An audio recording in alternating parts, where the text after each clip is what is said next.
राजू एक ऐसा लड़का था जिसे गांव वाले निकम्मा समझते थे।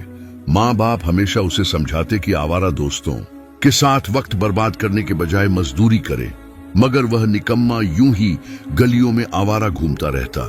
आखिरकार माँ बाप तंग आ गए और उसे परदेश भेज दिया, जहां उसे एक सुनसान रेगिस्तान में काम मिला।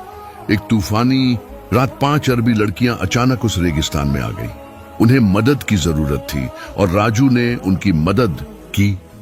वो 5 लड़कियां राजू के साथ रातें गुजारने लगी और उसे इतना पसंद करने लगी कि उसे अपने पास नौकरी पर रख लिया और डबल तनख्वाह देने लगी। सवाल ये है, वो ऐसा क्यों कर रही थी? क्या राजू ने उन्हें ब्लैकमेल किया या वह सच में उसके इश्क में गिरफ्तार हो गई? ये जानने के लिए कहानी आखिर तक जरूर सुने। हिंदुस्तान के एक दूर दराज गांव में एक कच्चा सा मिट्टी का घर था, जहां गरीबी के साए में राजू अपने माँ बाप के साथ रहता था। राजू जिस्मानी काम से नहीं डरता था, लेकिन पढ़ाई से जी चुराता था। माँ बाप गरीबी के बावजूद ख्वाब देखते कि बेटा पढ़ लिख कर कुछ बने।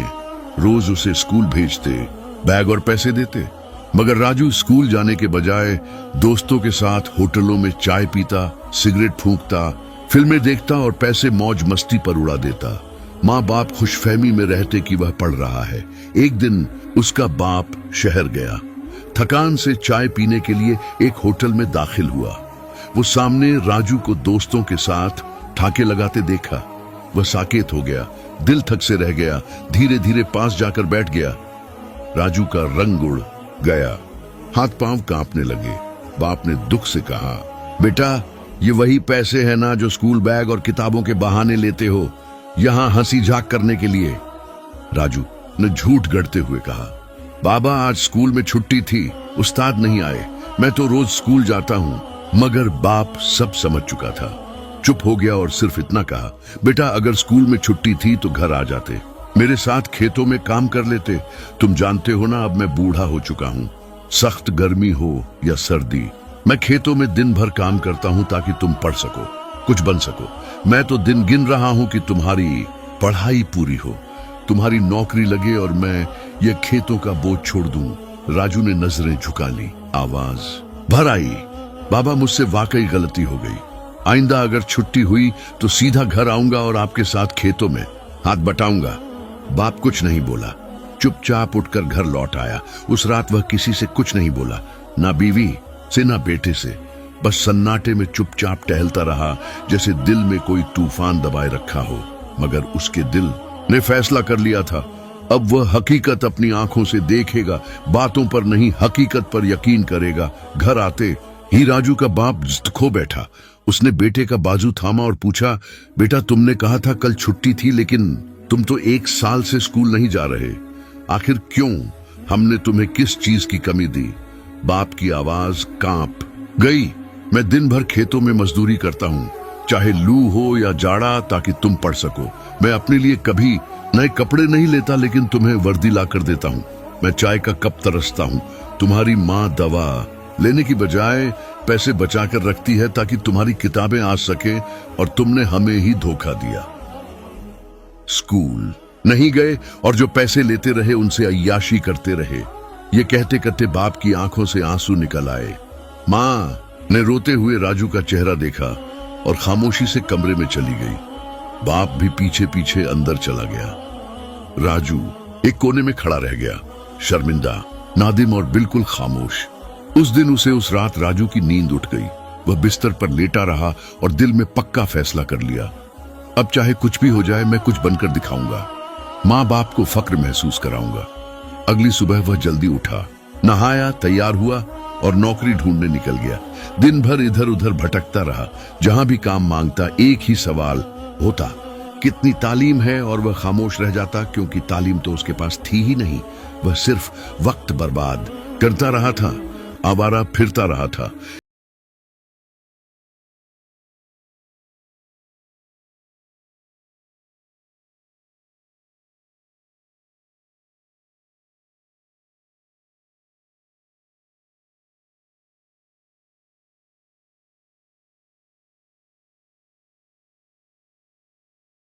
जो भी काम मिला कर लिया, जितना भी कमाया घर लाकर माँ के हाथ में रख दिया।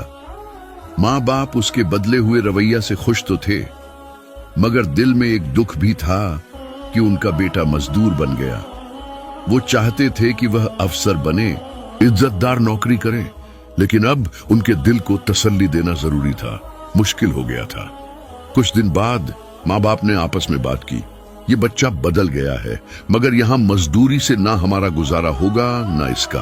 क्यों ना हम इसे परदेश भेज दें, शायद वहां कोई अच्छी कमाई हो और इसकी जिंदगी संवर जाए। राजू ने माँ बाप की बात चुपचाप सुनी।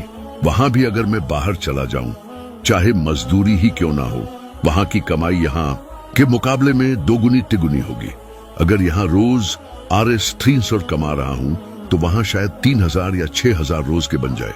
इन पैसों से अम्मी की सब ख्वाहिशें पूरी हो जाएंगी।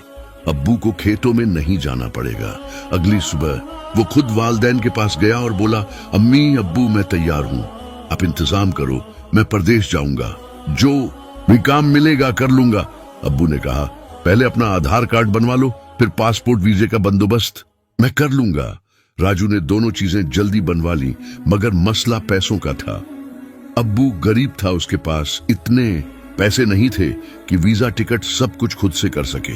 आखिरकार दिल पर पत्थर रखकर उसने अपनी जमीन का एक छोटा सा टुकड़ा बेच दिया, जो उसके बाप दादा की निशानी थी। कुछ ही हफ्तों में राजू सऊदी अरब पहुंच गया। वहां जाकर वो एक पुराने जान पहचान वाले के घर रुका, जो एक आम मजदूर था। न राजू को अरबी जबान आती थी, न वहां के तरीके। वो नए माहौल से घबराया हुआ था, मगर हिम्मत नहीं हारी। चंद दिन बाद उसने 60 वालों के साथ मजदूरी शुरू कर दी। जो भी काम मिलता कर लेता, कभी सामान उठाता, कभी सफाई करता, कभी बाग में काम करता। तनख्वाह बहुत कम थी, गुजारा मुश्किल से हो रहा था और माँ बाप को भेजने के लिए कुछ बचता नहीं था। राजू का दिल चाहता था कि वह कोई बेहतर काम करे, ऐसी नौकरी जिससे उसके माँ बाप की तकलीफें खत्म हो जाएं। उसने अपने जानने वालों से पूछना शुरू किया, कोई ऐसा काम है जहां तनख्वाह अच्छी हो, चाहे मुश्किल हो मगर पैसे अच्छे मिले। एक दिन उसके एक दोस्त ने कहा, एक काम है, सख्त जरूर है मगर तनख्वाह बहुत अच्छी है, अगर तू कर ले तो तेरे माँ बाप की हर ख्वाहिश पूरी हो सकती है। राजू ने फौरन कहा, मुझे बताओ क्या काम है, मैं हर काम करने को तैयार हूँ। दोस्त ने बताया, यहाँ से बहुत दूर एक सुनसान रेगिस्तान के बीच एक फार्म है जिसे अरबी में मजरह कहते हैं। वहां खजूरों का बाग है, 7 बकरियां और ऊंट भी है। उनकी देखभाल करनी है, काम तन्हा है, जगह वीरान है, मगर तनख्वाह 4 से 5,000 रियाल है। राजू ने बगैर सोचे समझे फौरन हाँ कर ली। दोस्त ने उस फार्म के अरबी मालिक से बात कर ली, जो पहले से किसी मजदूर की तलाश में था, क्योंकि वहां काम करने वाला मौजूदा बंदा छुट्टी पर जाने वाला था। मालिक ने सुनकर कहा, बहुत अच्छा हुआ, मुझे भी एक आदमी की फौरन जरूरत है, वह तैयार है तो कल ही ले आओ। अरबी मालिक दूसरे दिन खुद गाड़ी लेकर आया और राजू को साथ बिठाकर रवाना हो गया। राजू खिड़की से बाहर देखता रहा, दिल में एक ही सवाल था, आखिर यह जगह कब आएगी। अरे शाम के वक्त चली थी और अब सुबह हो चुकी थी। सूरज निकल आया था, लेकिन मंजिल अभी तक नहीं आई थी। राजू घबरा गया, ये वाकई बहुत दूर है, शायद दुनिया से कटा हुआ कोई कोना। वो रास्ते भर खामोश बैठा रहा, तभी खिड़की से रेगिस्तान को देखता, कभी आंखें बंद करके माँ बाप के बारे में सोचता। अब्बू अभी भी खेतों में पसीना बहा रहे होंगे, अम्मी शायद दवा लेने के बजाय पैसे बचा रही हो, और मैं किसी अनजाने रेगिस्तान में जा रहा हूँ। ये सोचकर उसके दिल में एक अजीब सा बोझ उतर आया। उसने खुद को मजबूत किया और खामोश हो गया। आखिरकार एक दिन और एक रात के तवील सफर के बाद वो लोग एक सुनसान मकाम पर पहुंचे। राजू ने जैसे ही इधर उधर नजर दौड़ाई, दिल धक से रह गया। चारों तरफ सिर्फ रेत, सूखे दरख्त और खालीपन, न कोई इंसान, न परिंदा, न जानवर, सिर्फ खामोशी और सन्नाटा।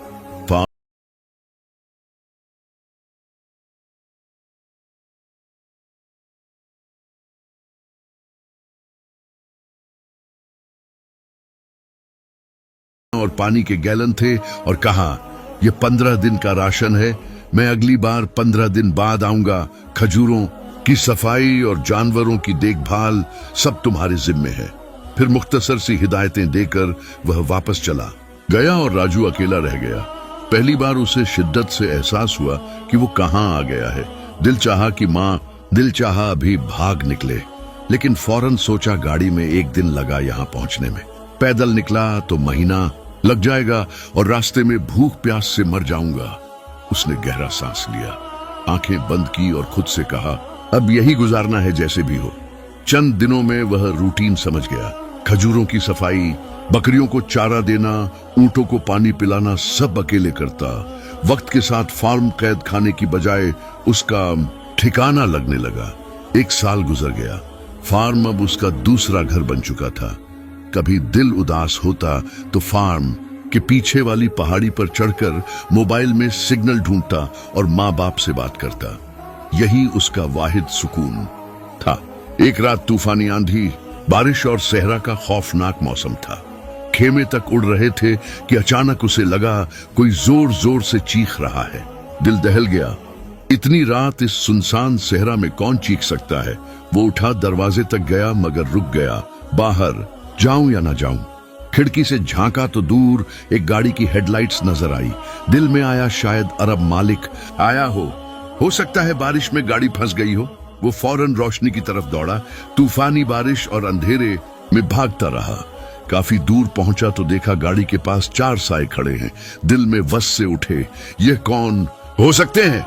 रात के इस पहर कहीं कोई खतरा तो नहीं? मगर करीब पहुंचते ही लड़कियों की चीखें सुनाई दी जो मदद के लिए पुकार रही थी।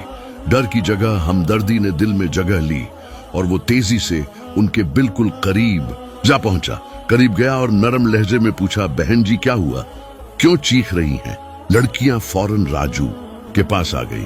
वो कांप रही थी और बोली, शुक्र है अल्लाह का, कोई इंसान तो मिला। हमें लगा था कोई जंगली जानवर हमें खा जाएगा। राजू ने उन्हें तसल्ली दी, घबराइए नहीं, बताइए क्या हुआ है। उनमें से एक ने कहा, हम घूमने निकले थे, अचानक रेत का तूफान आया और हम रास्ता भटक गए।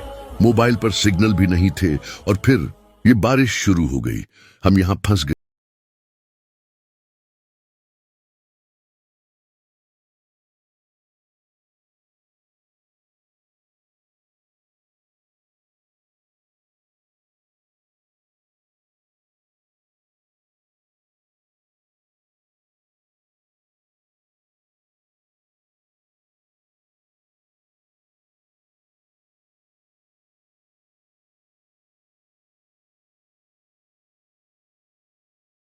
इतनी तन्हाई के बाद आज इंसानों की आवाजें सुनने को मिली थी और वह भी बगैर किसी मतलब के। सुबह हुई तो राजू ने फौरन चूल्हा जलाकर चाय बनाई, नाश्ता तैयार किया। जैसे ही लड़कियां जा रही वो खुशखुल्की से बोला, चलिए नाश्ता कीजिए, फिर मैं आपको रास्ता भी समझा दूंगा। लड़कियां हैरान थीं कि इतने कम वसाइल में भी वह उनकी खातिर नाश्ता बना चुका है। उन्होंने चाय पी, कुछ खाया और फिर बोली, हमारी गाड़ी तक छोड़ दीजिए। हम रात को तूफान के डर से भाई साहब के साथ पैदल ही चल पड़ी थी। राजू ने फौरन तैयारी की और उनके साथ गाड़ी तक पहुंचा। गाड़ी पुराने मकाम पर रेत में धंसी हुई थी। जैसे ही स्टार्ट करने की कोशिश की गई, गाड़ी ने बिल्कुल जवाब दे दिया। सबने बारी बारी कोशिश की, बोनट खोला, बैग देखे, धक्का लगाया, मगर कुछ भी काम ना आया। लड़कियां मायूस हो गईं। राजू ने दिल ही दिल में शुक्र अदा किया, चलो एक रात और साथ गुजारने को मिलेगी।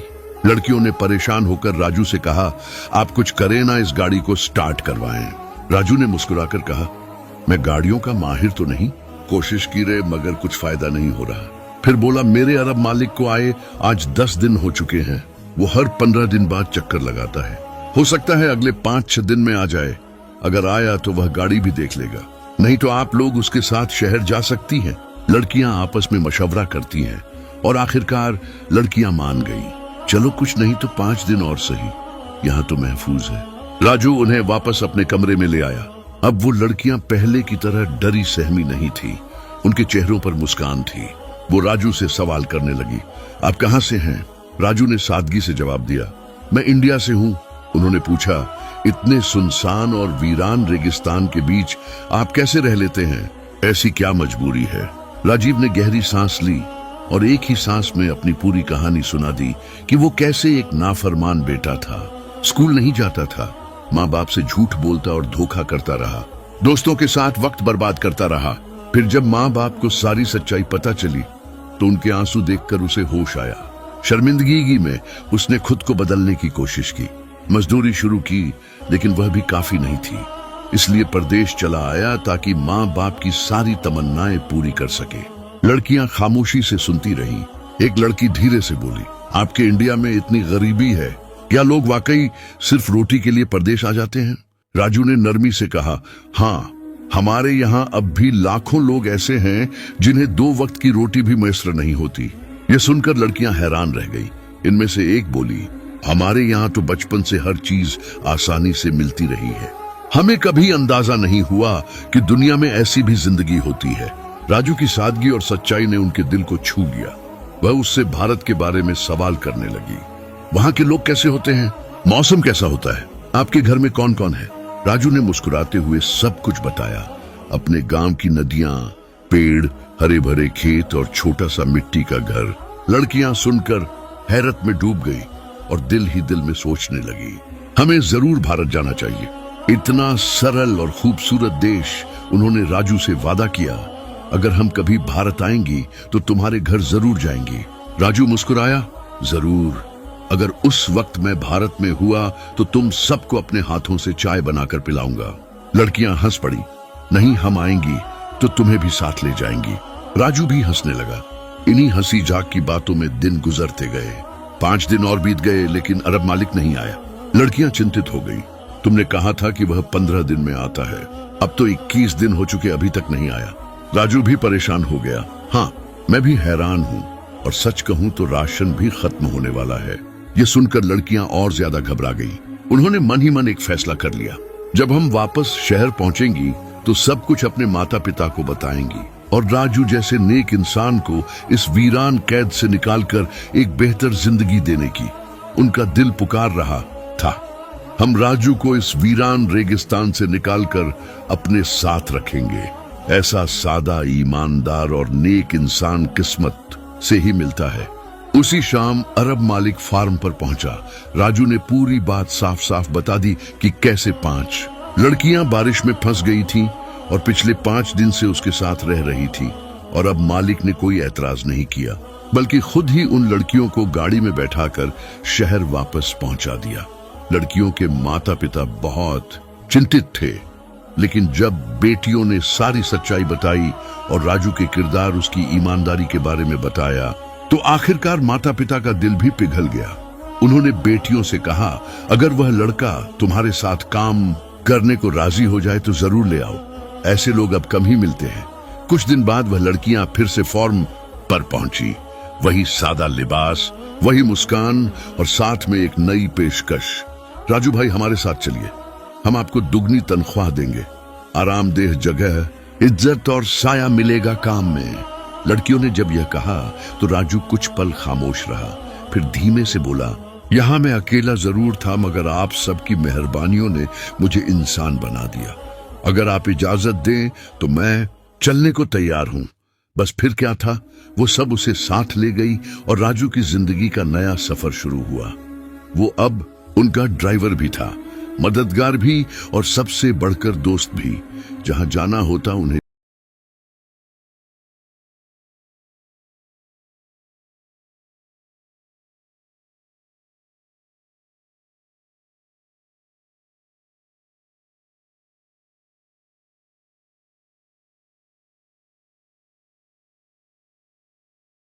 पांचों लड़कियां राजू को सिर्फ एक मजदूर नहीं, बल्कि अपना अपना सा कोई अपना मानने लगी थी। राजू भी अब उनके साथ खुलने लगा था। अपनी माँ जी की बातें, बचपन की शरारतें और माँ बाप की कुर्बानियों की कहानियां सबके साथ बांटता।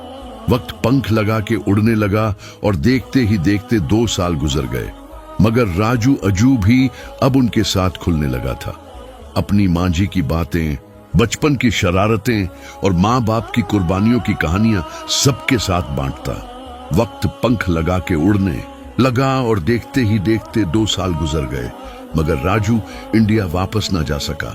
एक दिन लड़कियों ने पूछ ही लिया, राजू तुम कब से घर नहीं गए?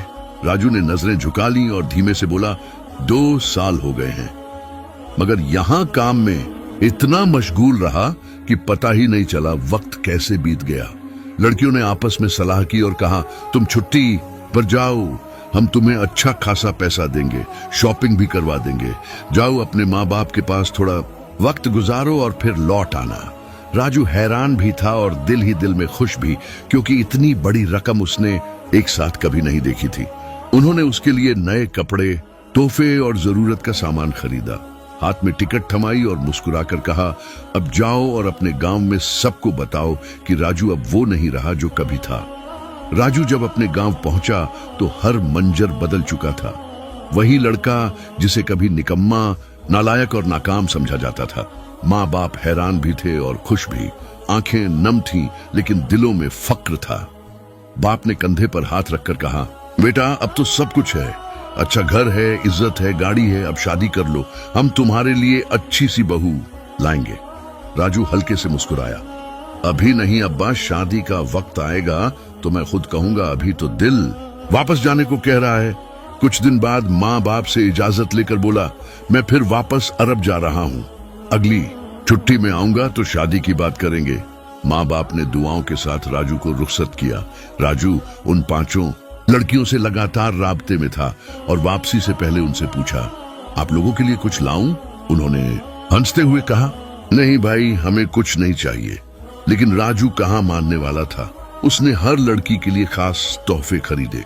बनारसी साड़ियां अब राजू उनके लिए महज एक मुलाजिम नहीं रहा था, वो उनका साथी बन चुका था, जिंदगी का हिस्सा। वो जहां भी जाती राजू को साथ ले जाती, दिल की बातें करती, हंसी जाक होता और राजू का होना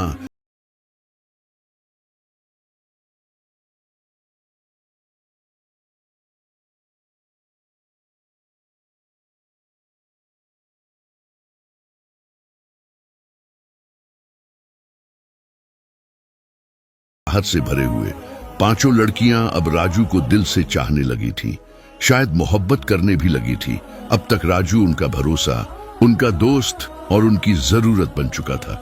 वो जहां भी जाती, चाहे घर के काम हो, बाजार जाना हो या किसी महफिल में शरीक होना हो, राजू ही उनका हमसफर बनता। लेकिन अब उस नरमी में एक अजीब सी कशिश और खिंचाव आने लगा था। किसी एक को जरा भी कोई जरूरत होती तो फौरन कहती, राजू भाई आज मेरे साथ चलना है, मुझे वहां जाना है। राजू थोड़ा थका हुआ भी होता मगर चल पड़ता। लेकिन जैसे ही वह निकलता, बाकी सबकी कॉल्स आने लगती, राजू कहाँ हो, किसके साथ हो, हमें क्यों नहीं बताया। राजू अपने सादे दिल से बस एक ही बात कहता, वो कभी मुझ पर दबाव नहीं डालती, न शिकवा करती है, बस खामोशी से मेरा साथ देती है। शायद यही वो है जिसे मेरा दिल सच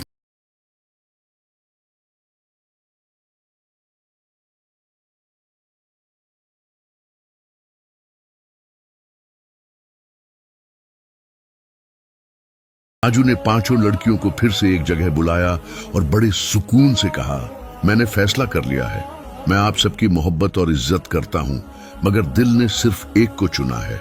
ये सुनकर सब लड़कियों के दिल तेजी से धड़कने लगे और हर एक ने अपनी नजरें नीचे कर ली।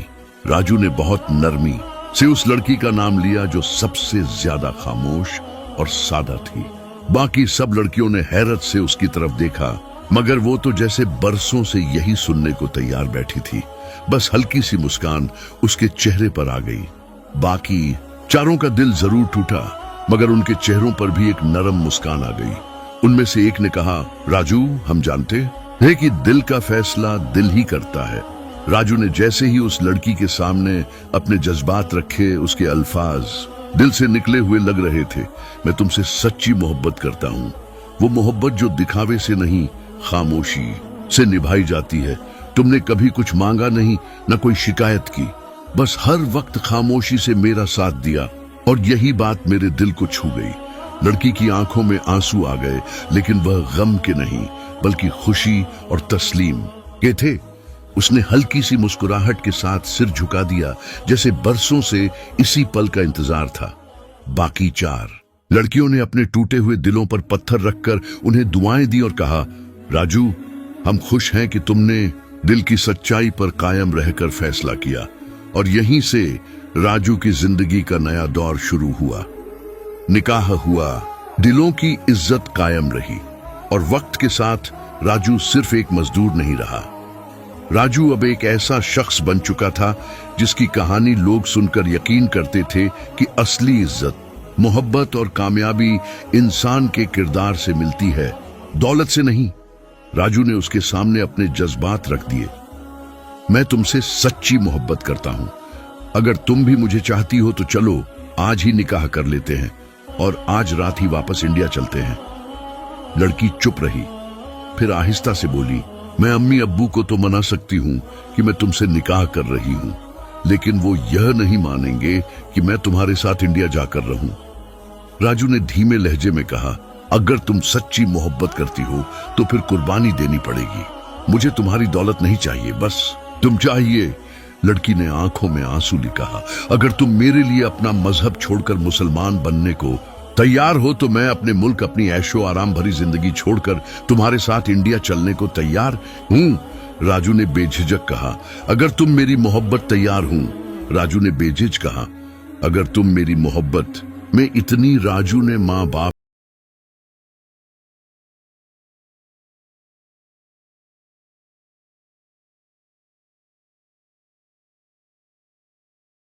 उन्होंने बहू को सीने से लगाया और इज्जत दी, क्योंकि यह वही लड़की थी जिसने उनके बेटे को इंसान बना दिया। अगर आपको यह कहानी पसंद आई हो तो कमेंट में जरूर बताएं।